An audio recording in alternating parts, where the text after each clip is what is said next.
Unlimited Horizons.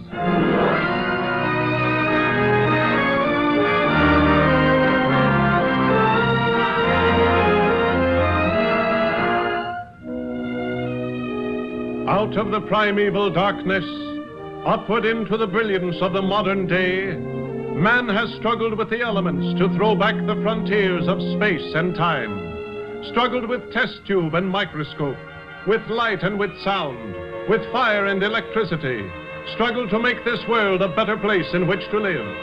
Here are stories of unlimited horizons of future knowledge, stories of men of science whose discoveries have advanced man toward a higher civilization.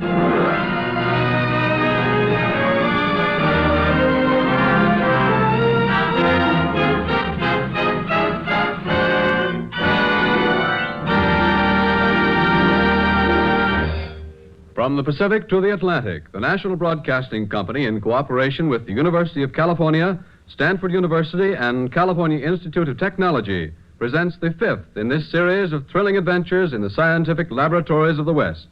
As another public service, the National Broadcasting Company reveals how science is struggling to overcome a natural disaster that has been a dread of man down through the ages.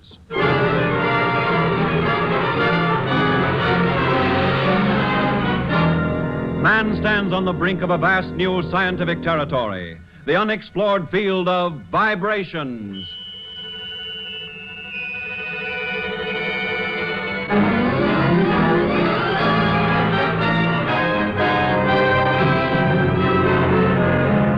For thousands of years since man cowered in his cave, terrified of the phenomena of nature, of thunder and lightning and tornadoes, for thousands of years in faraway jungles, on rugged mountains, in crowded cities, on tropical islands, in fertile valleys, nature has struck with sudden violence, with destruction and death. Earthquake! Earthquake! Earthquake!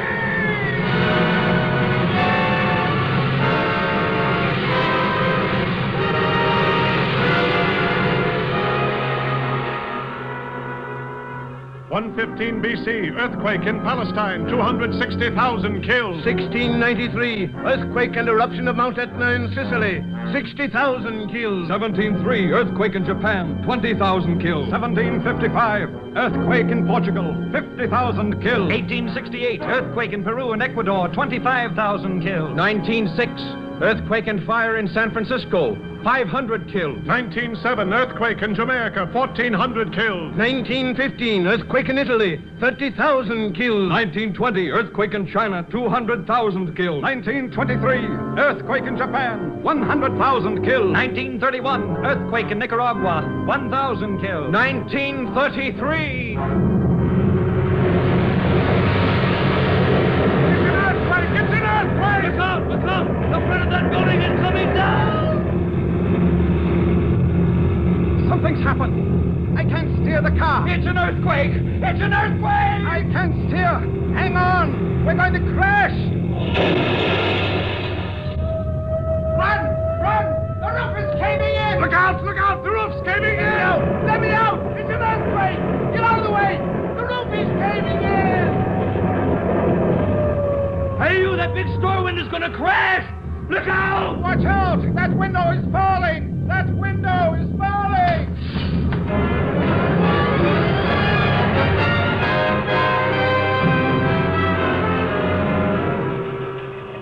Earthquake has struck Long Beach, California. Number of dead not yet known. Property damage terrific. Earthquake struck Long Beach, Compton, Los Angeles, Huntington Park, Watts, Santa Ana, San Pedro, Southgate, Bellflower, Wilmington. Earthquake death toll has been set at 120. Property damage estimated at $40 million. Shocks continued at intervals for 2 days.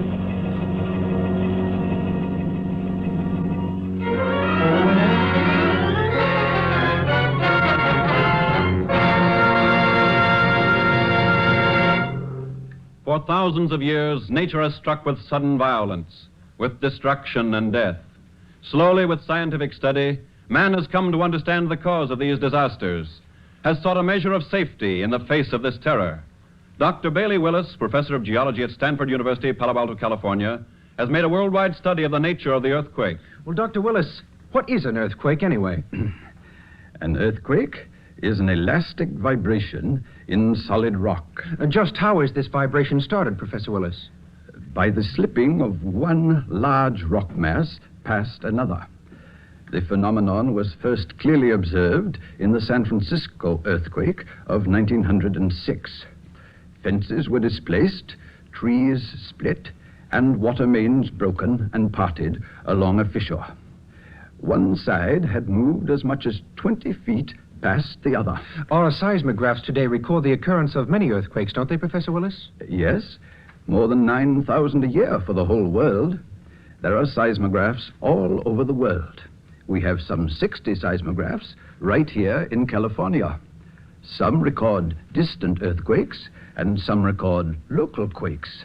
With these, we are able to record the shivering of the earth. Stanford University's special interest in the study of the earthquake dates back to the San Francisco earthquake of 1906.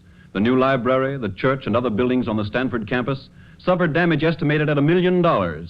Surveying this scene of desolation, Dr. J.C. Branner, then professor of geology and vice president of Stanford, laid the foundation for Stanford's earthquake study. With imagination and enterprise, Dr. Branner pursued these studies until 1917. Then, on his retirement, he turned the research over to his successor in the geology department, Dr. Bailey Willis. Gentlemen, it was Dr. Brenner's principle that science should serve humanity. Accordingly, and at his request, we shall continue the earthquake studies that he started. Yes, that's agreeable. Diligently, Dr. Willis sought for light. He traveled over the world to active earthquake regions, to Japan, Chile, Palestine, and to other distant lands that have been scourged by earthquakes. Then, in 1927, Since the danger of the earthquake lies in bad or ignorant construction of buildings, we should make a detailed study of construction so that we may learn how to make buildings earthquake resistant. What is your plan, Dr. Willis?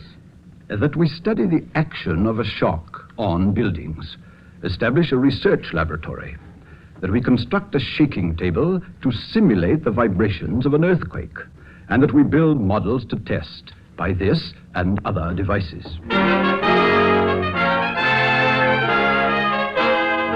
through the efforts of Dr. Bailey Willis, the Vibrations Research Laboratory was established at Stanford University. Intensive experiments were undertaken. Following the Long Beach earthquake, Professor Lydic S. Jacobson discussed the quake with his colleagues in the Stanford Vibrations Laboratory.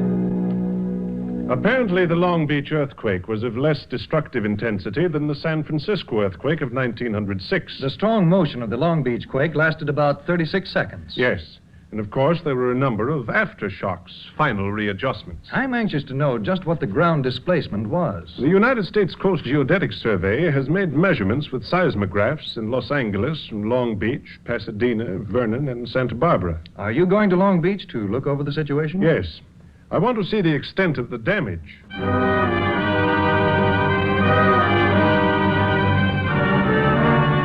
Scientists and engineers, eager to study and understand this disastrous phenomenon, examined the entire quake area. The damage was widespread, extending over a section of about 100 square miles. Carefully, scientifically, Professor Jacobson examined the devastated area. What do you think of it, Professor Jacobson? Well, that's pretty hard to say. This is the first-hand evidence right here. You can't tell what caused this damage by looking at the debris. All we can tell from here is that the buildings that were wrecked weren't strong enough to resist the quake, and that those that are still standing were strong enough. Well, can't you determine anything from studying where the cracks occurred in the buildings that are still standing? Not a great deal. Before we can find out anything fundamental about this earthquake, we'll have to reproduce it in our vibration laboratory.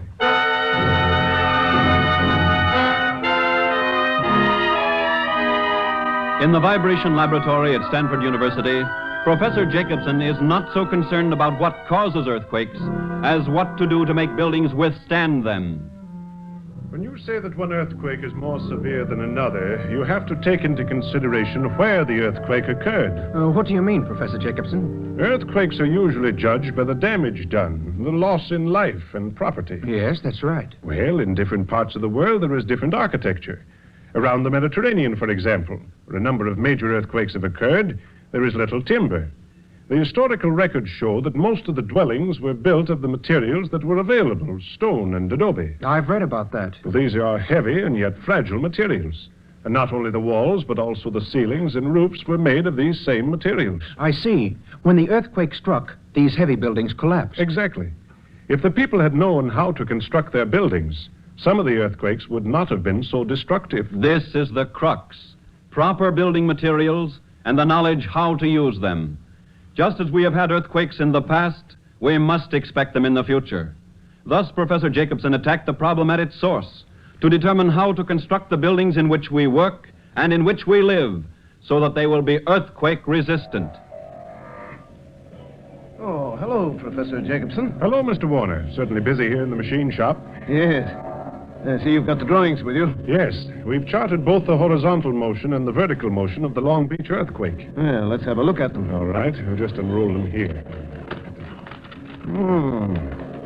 Certainly was intense, wasn't it? Yes, but not as intense as the San Francisco earthquake. There's too much noise here in the machine shop. Let's go to my office where we can spread out these blueprints and look them over. These two lines here show the horizontal motion, that is, the motion north and south. The ground moved in every possible direction. Yes, the ground motion in the Long Beach earthquake, as in all earthquakes, was very complex. A lot of irregular starts and stops. A great many. Not only horizontally, that is, east and west, and north and south, but also vertically, up and down. Just how do you propose to reproduce this earthquake, Professor Jacobson? We'll cut two discs of metal. These discs will be about the size of a phonograph record. About 10 inches in diameter? Approximately, yes. The discs will be a little thicker than a record. Then we'll cut these waves that we've charted into the edges of the discs. I see. Each disc will have wavy edges. Some deep waves and some shallow ones. That's it. These waves will reproduce the exact motions of the Long Beach earthquake. How's that done? Well, each disc will be put on a shaft through the center. The disc will turn like this. Like a cam, huh? Yes, like an irregular cam. As the cam revolves, it transmits its motion to a flat surface about 4 feet square, sort of a table. This table will go through the exact motions of the Long Beach earthquake, not only as to direction, but also as to time. The strong motion of the Long Beach earthquake lasted about 36 seconds, and this artificial quake will last exactly the same period.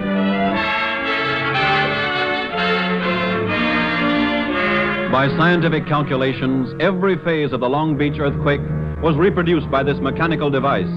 One disc recreated the north and south motion of the quake. The second disc recreated the east and west motion. Look at that table move. Sometimes it jerks and sometimes It goes in the other direction. A building has certainly got to be plenty strong to stand that motion, doesn't it, Professor Jacobson? Well, most structures here in California are strong enough to stand the up and down motion, but withstanding the horizontal motion is another thing. There goes the table, way over to the other side. Now, that motion, for example, that horizontal motion is much greater and more intense than the up and down motion. Yes. Seems like that was the most severe motion of the entire quake. Well, possibly. One of the advantages of this device is that we can recreate the Long Beach earthquake as many times as we wish, and every time it will be exactly the same. Yes, that gives us an idea how to figure on the maximum loads that will be imposed on buildings. Not exactly. With this device, we can estimate the strength that a building will need to resist this particular earthquake. But no two earthquakes are exactly alike. More severe earthquakes are entirely possible. That's right. Well, now that we have the earthquake recreated, what's our next step? Our next step is to build scale models of buildings to see how they'll react on this table. Moving directly toward his objective, Professor Jacobson started the construction of models to test on his man-made earthquake. Models were constructed, but strangely, models that had almost no resemblance to buildings.